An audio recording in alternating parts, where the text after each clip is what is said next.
You're listening to Combat Radio with Ethan Dettenmaier, right here on LA Talk Radio.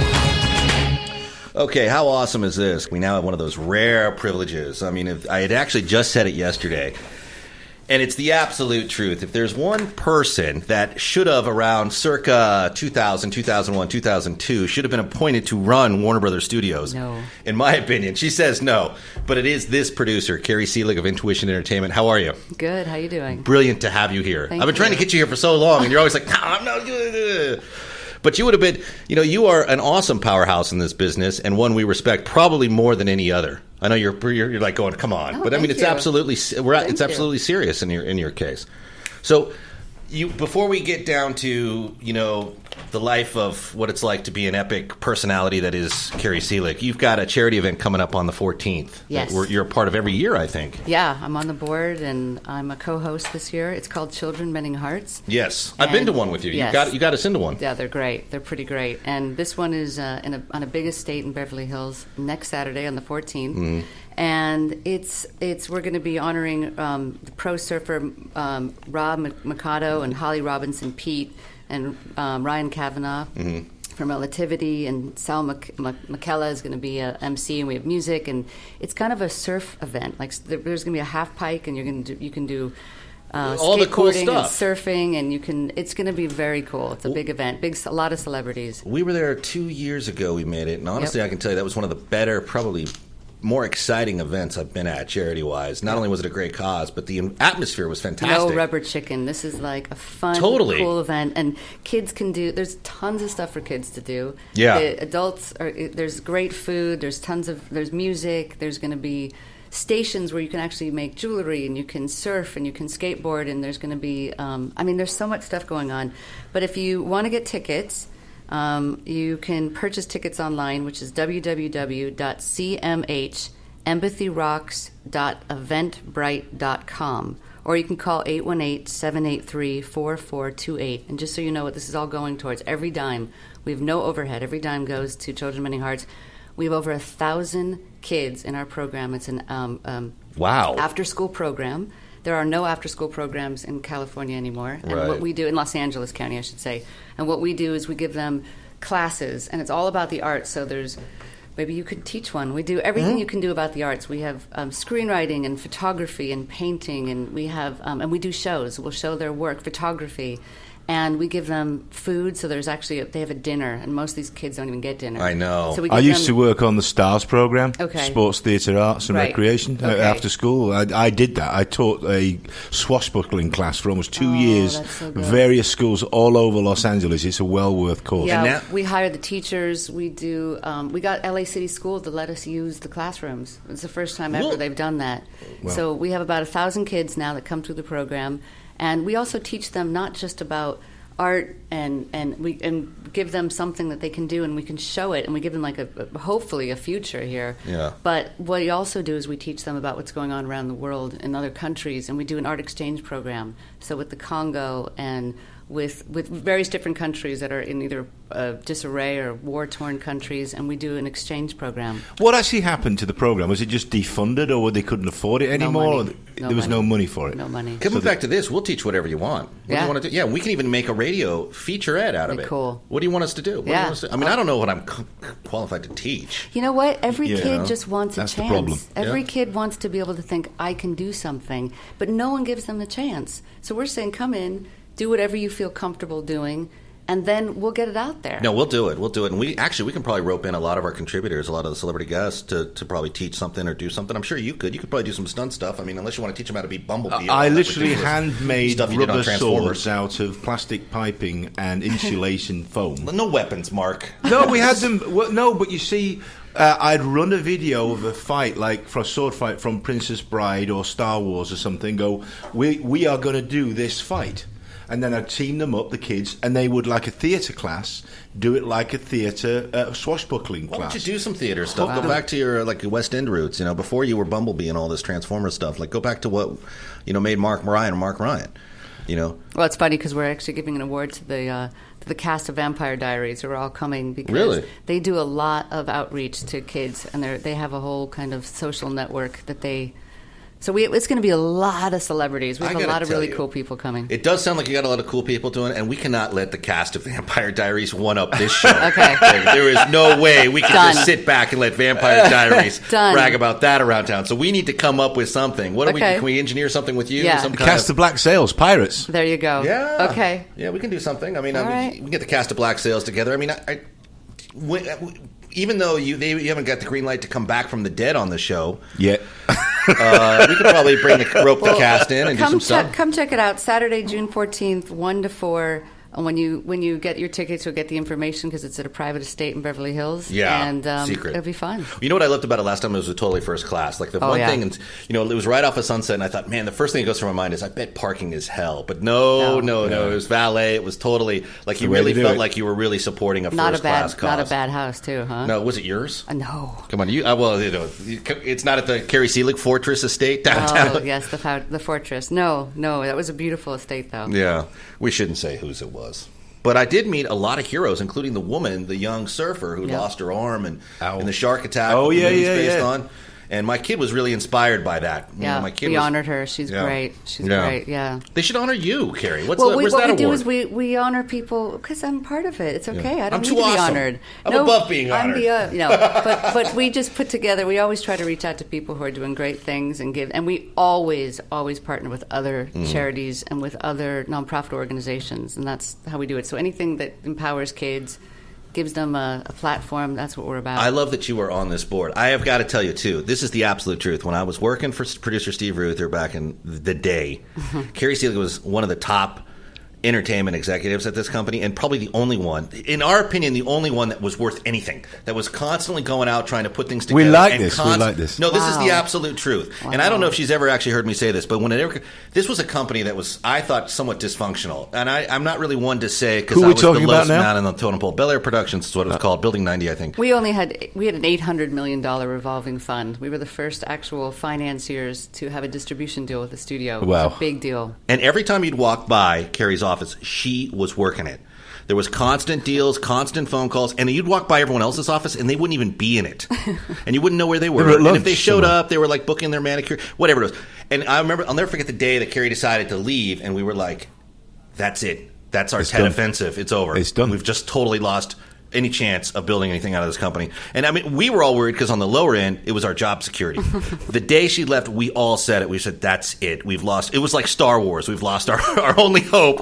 We might as well just, all start looking for other jobs. And you went on and you started Intuition Entertainment. And of course, you just killed it on the production level. Did triple, 3 times, 4 times the productivity that Bel Air ever did. Well, it's just a different time. I mean, it's just a different time. I was a studio executive for 14 years, and it was great. I was at Paramount and on Fox and Warner Brothers. Actually, I might start at Disney. So I got that world. Did you? Yeah, I did.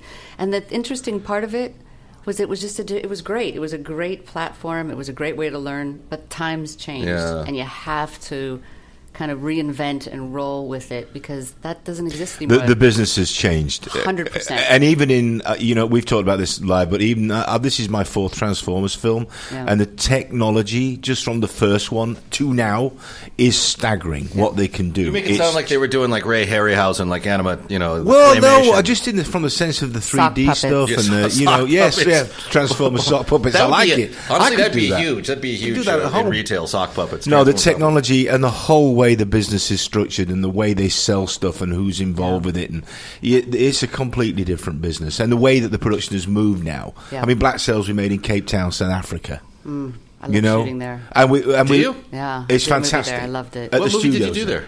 I did a movie called. It was called After the Rain. It was an independent film, and it was wonderful. It was such a wonderful place to be. Are you like a hand? Walk me through the experience. Okay, you're like you're soup to nuts. You're a high octane producer, right? Like, let's say Mark's got a script or something. Yeah. Now, what is the process he needs to go through to get you to even consider it? It's a long one. But primarily what will happen is if I can I look for material. Most of the stuff, in fact, I have now 5 miniseries all set up, and they're all based on books. Every single one of them is based on a book. And a lot of them, or there'll be either a book, underlying rights of some sort. So it has to be a script, a great script, or a book, or underlying material of true life rights, an article.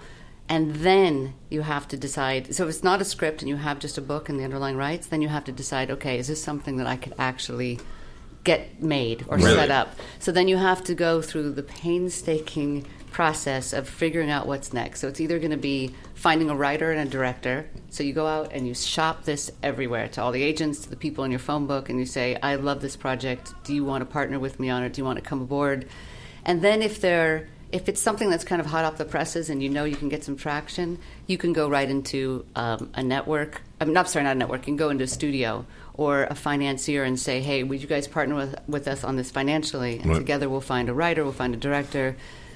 And then the hard part begins, because then you have to develop the script, and then you hopefully, based on the script, you get a green light. And that's depends on, mainly what I'm doing now is more miniseries and scripted television. I just finalized a deal with a studio just this last week. Fantastic. You can even talk about it? God, wait, you're even better than we realized when you showed up, too. It's good. Yeah, I'm doing a deal with Fox Television Studios, and it's wonderful. It's really exciting because it's just to have a place to call home and to be able to bring in projects.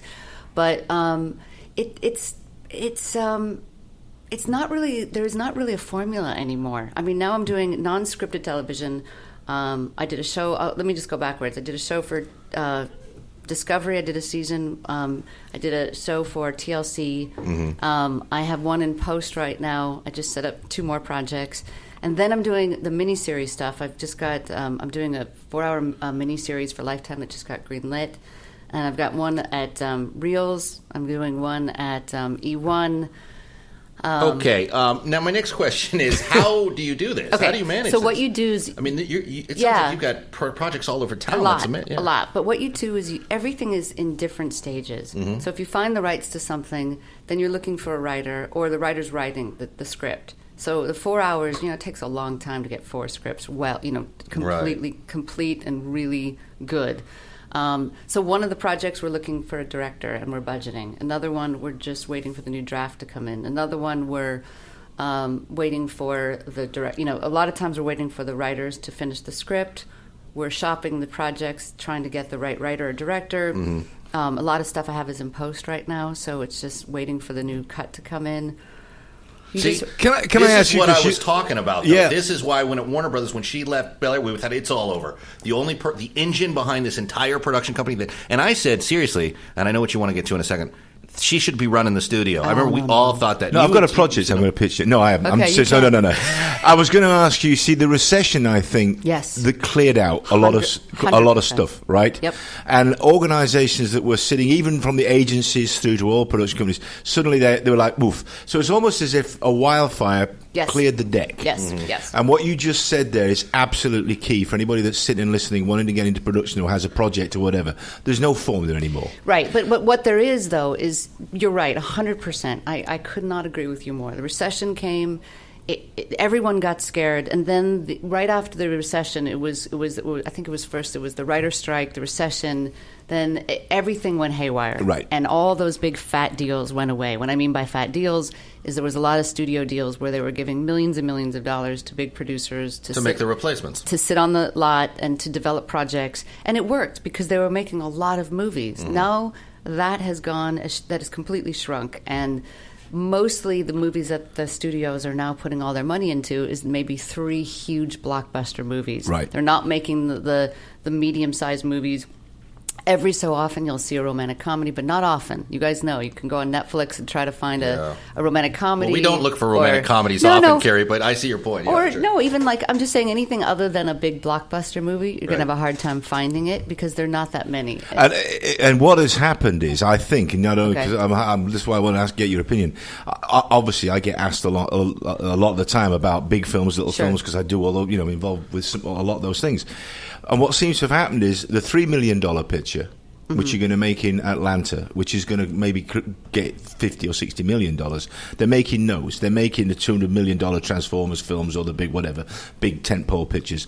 And in the middle, the money that would normally go to your $20 million, $25, $30 million has gone to series. And that's why TV has become cable premium television. That's why you've got House of Cards. That's why you've got these shows that are so well written and so well put together. Yeah. That money, that smart money in the middle, has gone to make 8-10 hours of television like Black Sails, because it's better than trying to make a film for that money where you're paying a couple of stars $3 million a piece, $5 million a piece, and if it fails, that money's gone. It's gone. So I'm just curious to know what you thought about that.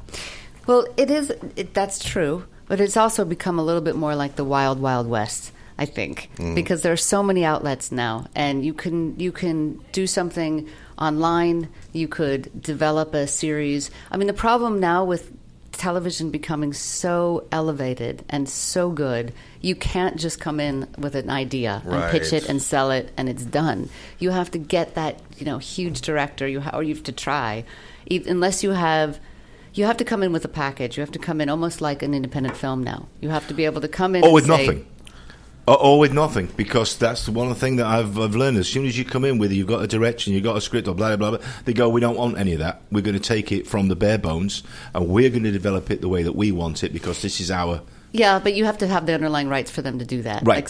Like I'm doing a project with Sony Television right now, and it was based on a real guy and a real story, and brought him in, and they thought, wow, now this is something we've never heard, and no one can dispute the truth. So we're starting from his, we're going to put him in a room with all of their showrunners and their writers, and we'll find the story. But they bought it based on the person that I brought in and his life. Okay. And that's happened a lot. That's mainly the stuff that I've been doing in television, is a human being, someone's story, someone's life, some kind of interesting agency story. I've done stuff with the FBI, the CIA, the NSA. You have to have access, or you have to have access to a real story, a real person, to something that no one else has, or you just have to have a brilliant script, which is not easy to find. You know what I like about you, though, Keri, is every you looked at every possibility, every creative option. You are not a one-note producer. You can't be anymore. Yeah, it's just unbelievable the dynamic you have. Like, people could be pitching something from one aspect of the globe to the other, and you will consider all of it as a possibility and figure out how to make it work. And what's great about that is I don't think a lot of producers have that work ethic where you get in there and be like,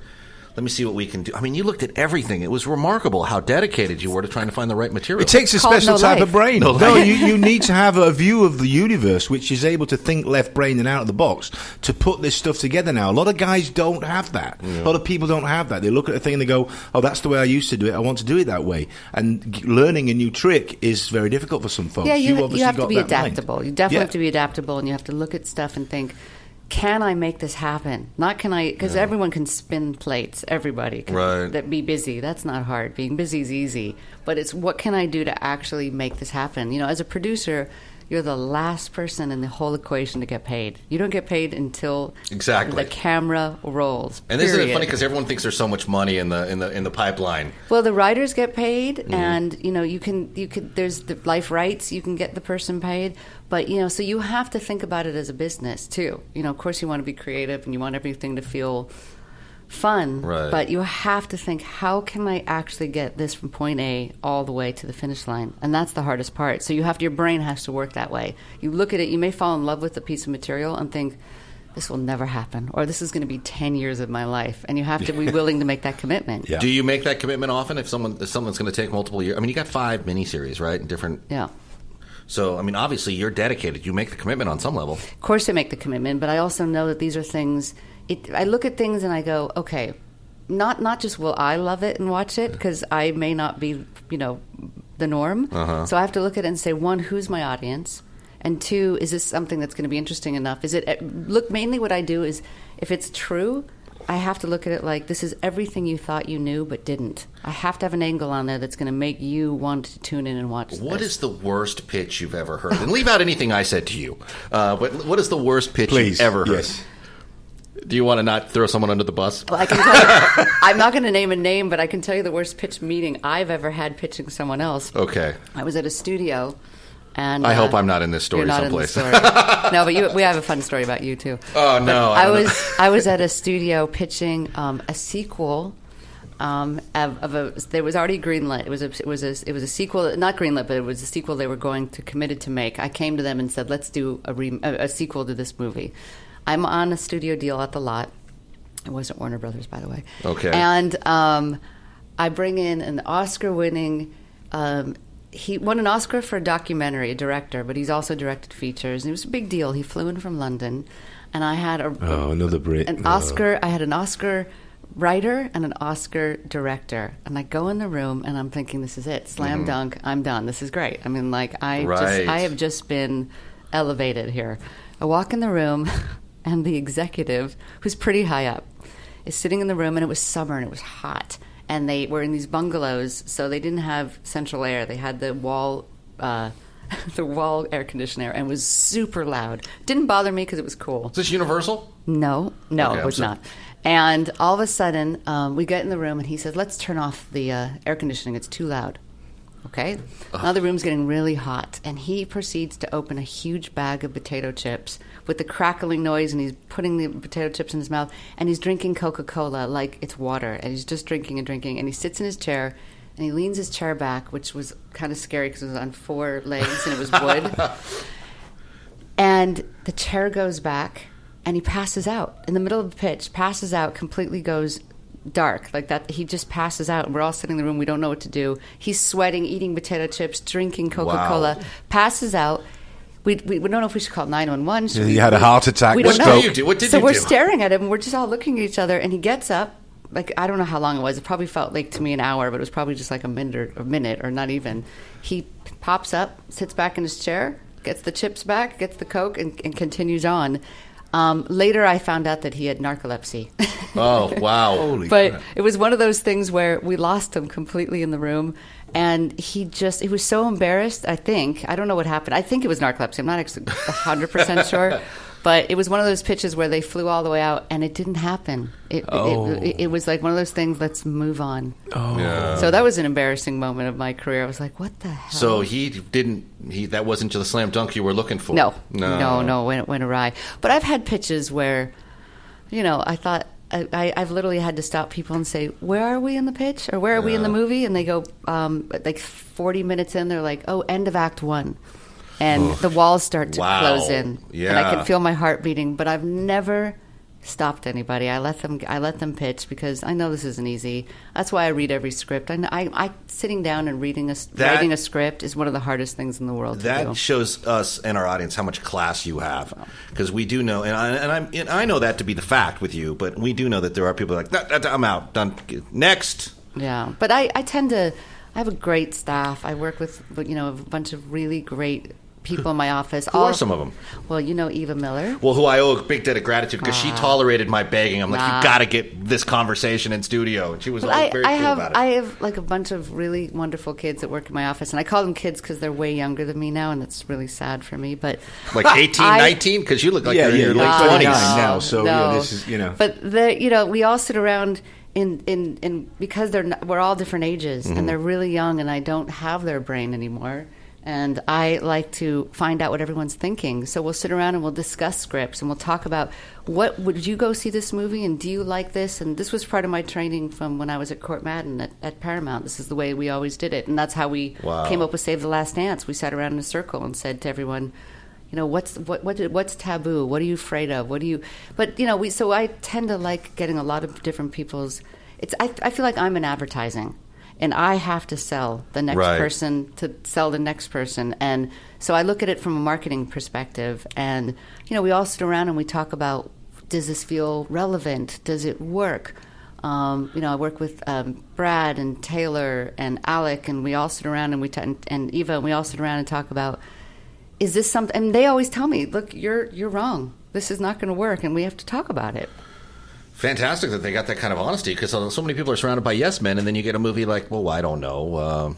No, that is. I'm afraid to name one. To power. That's one of the. I have a philosophy: if 3 people have the same note, you have to address it. Right. There's philosophy. a reason that if there's I look at the numbers. If all of us, if there's 5 or 6 or 7 of us in a room, and we're reading a script out loud or reading a treatment out loud, and a bunch of people are cringing, there's a reason. It probably isn't good enough. Yeah, that's interesting that you say that, because that sounds like the reality. What's the project you're most proud of? Proud of? I mean, in my... All of them? Or what I'm working on now? In general, like good looking back of all of them. Like, where do you stand up and be like, yep, that's mine, baby? Well, I feel good about a lot of the projects. I feel like the process is so strange because there's so many people involved. So what you set out to make and what actually gets on screen is completely different than what you set out. When you make that movie After the Rain that I did that was in South Africa was based on a play. We made the whole movie for, I think we made it for, we got $1 million, and then we got $1 million in tax credits in South Africa. We shot right at the end of apartheid, and we were the first people ever to shoot. We shot in Cape Town. We were the first people ever to shoot in the townships. Wow. And we gave, yay.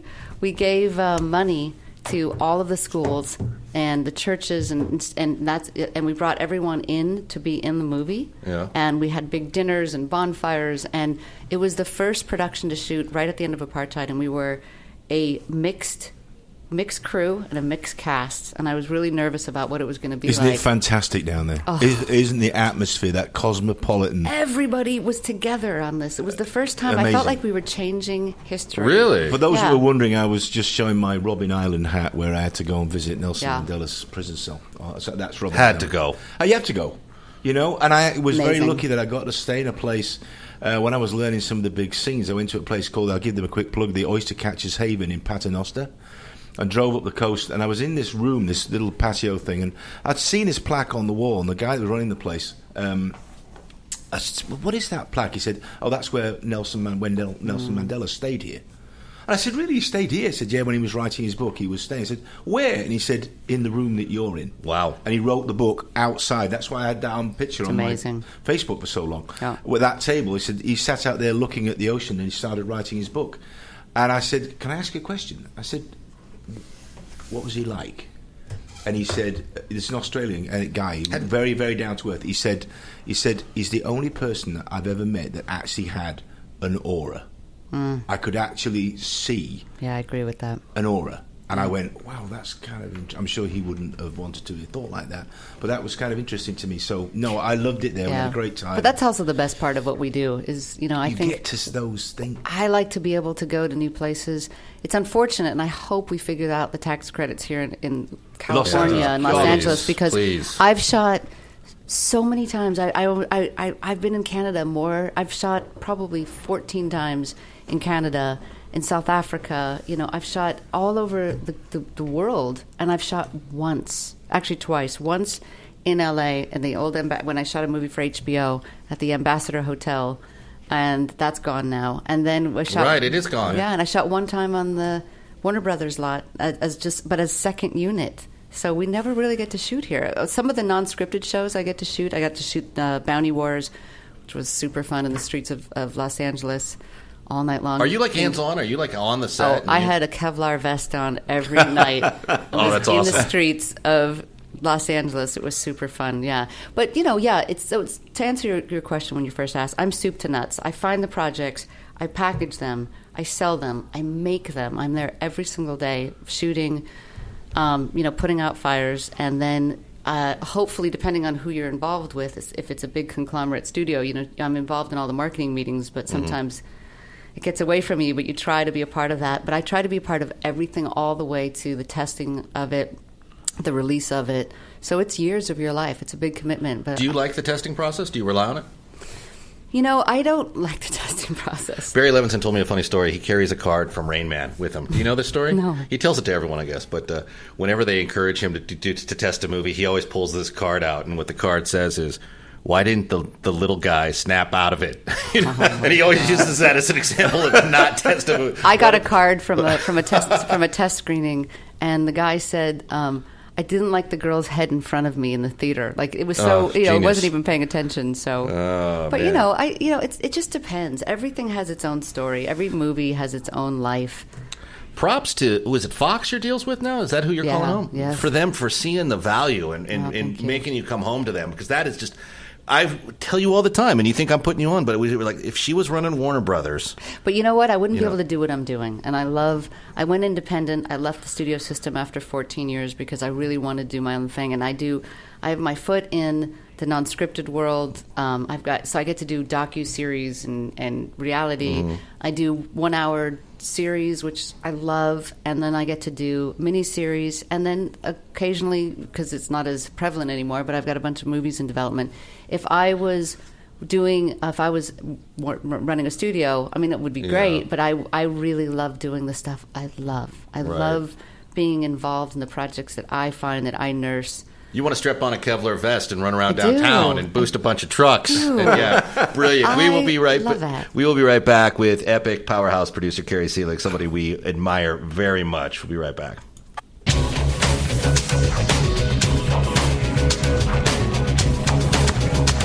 You're listening to Combat Radio with Ethan Dettenmaier, right here on LA Talk Radio.